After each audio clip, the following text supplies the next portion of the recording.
Stephanie. Ready? So glad you guys are here with us for the warm-up, brought to you by Ford. Look who we got. Gary Payton, Hall of Famer. Brendan Haywood, NBA champion. Man, you wild. The resumes are long up here. The accolades are endless. We're going to have a lot of fun tonight. Long, extended version of the warm-up, hour and a half for you guys. 7 games in the NBA, as we mentioned. But there's some stars that are going to be on tap that we will break them down. I want to start off by talking about Luka Doncic and LeBron James. The comparison, I know, nobody likes to do it, especially at this desk. I don't. I get it. I love to do it. I get it. I don't know why. But here's the thing, you guys. You look at it when they both turned 20 in that season, and the numbers, it's hard not to look at how good Doncic is at such a young age. The last line is where I'm going to bring your attention to, because obviously LeBron, that was a full season. Right. Luka already has 7 triple-doubles this December. Yeah. Well, the game has changed, so the triple-double is a lot easier to get in today's game as opposed to back in 2004, 2005 when Bron was playing around that time. So the game has changed, a lot less physical, but you still have to tip your cap to Luka and what he's doing and his development and just the huge jump, GP, that he's made from year 1 to year 2. Last year I saw him as a rookie. I was like, I really like Luka. I think he's going to be good, and in 3 to 4 years he might be ready to compete in the Western Conference. Now I'm seeing, whoa, we have to speed that up. Luka's ready to compete right now. His game is continuing to develop. He sees the floor well. He's almost like a big point guard out there. He takes a lot of threes. I wish he would trim that number down slightly, but that's the only negative critique I have about his game. Everything else is stellar. He's gotten better across the board. Well, you know what? We have to understand he's a better shooter than LeBron was when he was 20 years old. So we're going to give you, I'm going to give you some similarities to each other, to these guys. And here they go. You see it right now. We got LeBron right now. So as LeBron's going to come off right here, they both have great vision. So as he comes off, look. Now, what Bill should be doing is picking up AD, but he doesn't. But what LeBron does, he gives it to AD, it's a dump. Now with Luka coming down the same way, he's going to set a high screen and pick and roll. So the big man is too far out, but watch Luka. He's going to hesitate, wait. You see Booker. Booker should be picking up, but he doesn't. Once again, he goes to the man who gets a lob. Now you come down here with LeBron. LeBron comes off. Now watch. As you see, it's a crowd right now. Now watch Wright. Wright's going to make a commitment, and watch what LeBron does. He picks the open man, bang, green. 3. There it is. Now, here we go. We come again. Now, Luka's going to do the same thing. He comes off. Patience. Look at all the patience. Now, but watch LeBron. LeBron is going to suck in. What Luka do? He hit the man. Too hard for him to recover. Bang. There go Hardaway with another 3. Now, we come down here. Now, we're going to see their jump shot. Now, they both done got this step back into it. LeBron, he's on that man. Big man picking him up. Watch him step back. This is where LeBron has got good in his old age of hitting the three-pointer. Right. Now, we're going to do Luka the same way.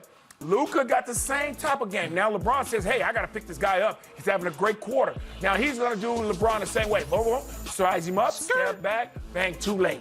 Boom, and then looks over there at his boy Dirk and said, hey, I can do this too. Watch again, bang. He said, he did it to my guy, I'm gonna do it to him. Now watch him look over there and come away. You see the similarities? They both got similarity games because they're big guards who can see over the floor, and they both got great vision, and they make the right decision. If you mess up against these two, they're going to punish you. Did you see the swag on Luka after he hit the step? Oh, he always had. Listen, he took LeBron to step back tech, didn't he? And then just dropped him off. Bing! Dropped him off. And then looked at the crowd and looked at Dirk and said, hey, I'm here. But you are right. Both of these guys they're big guards. They have the vision. That's their similarity. They have size and they have vision. What makes them different is LeBron, at 2004, 2005, he was hitting his chest on the rim. Luka's not doing that. LeBron is a better athlete, was a better athlete back then. Luka's more skilled at that early age. He's more skilled in scoring, and LeBron was more skilled at around the back. He can get more rebounds. He can do things. He was in there like a big man. He reminded me of Magic, because Magic can do everything. He was so big at his size where he'll get in there, he'll pick you apart and things like that. But Magic didn't have a jump shot. But, you know, he had a lot of other pieces around him. So that's where they're similar. They're big, They're very good at what they do. They see the floor very, very, very, very well. And that's why they're so good, because can't nobody guard them, because they'll attack you or they'll shoot the shot. And that's why LeBron is being so good now. It's because that three-point shot now to him is like a layup. And he's shooting it with a great efficiency right now.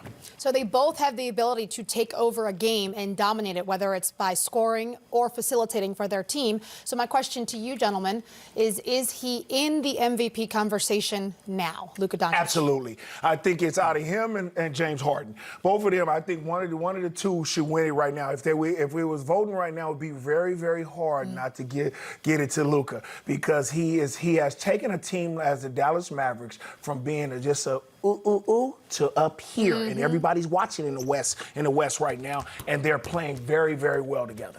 I have Luka definitely in the MVP conversation. I think right now the MVP is between four guys, and it's going to be that way throughout the course of the season. In no specific order: Luka, LeBron, Harden, Greek Freak. Greek Freak's having even a better year than he had the year when he was the MVP, which was last season. So I think Luka's in the conversation, and it's because the stats are incredible. But more importantly, GP, and I know you're going to love this, they're winning in the Western Conference. He has the numbers, he has the wins. Luka is definitely right there for the MVP. Ain't got his little swag and only in a little shirt. He only got a little sweatshirt. Look at little JJ Barea, man. JJ, man, staying in the league, baby. Staying in the league. JJ got to be about 45 years old now. 80. Hey, still getting it done, though, when called upon. Hey, welcome back, too, for JJ. Coming back last year from that Achilles. That's a big-time injury to come back from when you're older. That is true. And they have another person on their team by the name of Kristaps Porzingis, who is quite a player. The unicorn, he's also known as. We weren't sure what he was going to come back looking like. He had more than a year off from the NBA. Not bad, I'd say. Oh, he looks great, man. But he's playing with a guy, like we said, Luka, that can set him up, put him into the situations, and don't let him be the focal point of the game right now. He's not ready yet. And I think what Luka is doing is he's handling the ball most of the time, and then Porzingis is just sitting there. He's sitting there, and when he break people down, he's hitting him for a three. He's getting him on the lob. He's getting him more comfortable into the show, instead of just saying, hey, here, take it. You got to give us something. And he's not really ready for that right now. And this is Porzingis' his first year back from the ACL, so we're not going to see the full Porzingis probably until maybe later on this season or possibly next season. So I like what I've seen. The early returns have been good for the Dallas Mavericks. I like Porzingis' game. He's one of the rare guys that can affect the three-point line and block shots. He can hit threes, but at the same time, he can go inside and block shots. So he has that rare ability. The only thing I would say is I want to see him get his field goal percentage up. You're 7-2. 7-2, you can't be shooting 40% from the field. You got to find a way to get that thing, 45, 46%, but that'll come. You don't want to be too harsh on the guy coming back from injury, because, your timing and everything, it takes a while to feel comfortable on that court. And then you got to understand, though, B, he's light. He's a real light guy. You know what I'm saying? And he depends on shooting outside. Once he starts to go in there and bang it, it's not good for his percentage, because he's not really focusing on how effective he can be in there. Getting a baby jump hook, just like a Kareem. He's about that size where he can do that and don't have that wear and tear on his body, but he doesn't know how to do that yet. He's too light. People like to bang him, like to beat him up, and that's why his percentage is down, because when he gets in there, he gets banged a lot. You know what I'm saying? The only time he gets really free is when he gets wide open threes and he gets lobs. So when you give him the ball on a one-on-one play, he's too light and people are pushing him around. And that's where he has to develop, similar to what Dirk did. Dirk was light too, and he realized, okay, guys going to push me around. I don't need to wrestle with you. I have the skill set. At 7'2", with that type of jumper, make sure you hold your position, get a good spot, and then just turn around and shoot over the smaller defenders. That's the next step for Porzingis. Take advantage of being 7'2", and you don't have to do it with strength. You can do it with your skill set. His skill set is incredible. Well, out of 19 games so far this season, he's had 7 double-doubles, so finding a way to contribute, and as you all both just said, it's going to just get better from here. All right, let's take a look at who's in and who's out so far tonight. This is an update on everyone's status. LaMarcus Aldridge out against the Rockets. He's got that thigh bruise. Remember, he missed the last game for the Spurs as well. Goran Dragic. Excuse me. The Dragon. Yes, the Dragon. You only mess up one another. Every 88,000 times. Thank you, Gary. Thank you. Love that. He's out. And look at the bottom. Kyle Lowry will start tonight. Good sign. Thank goodness.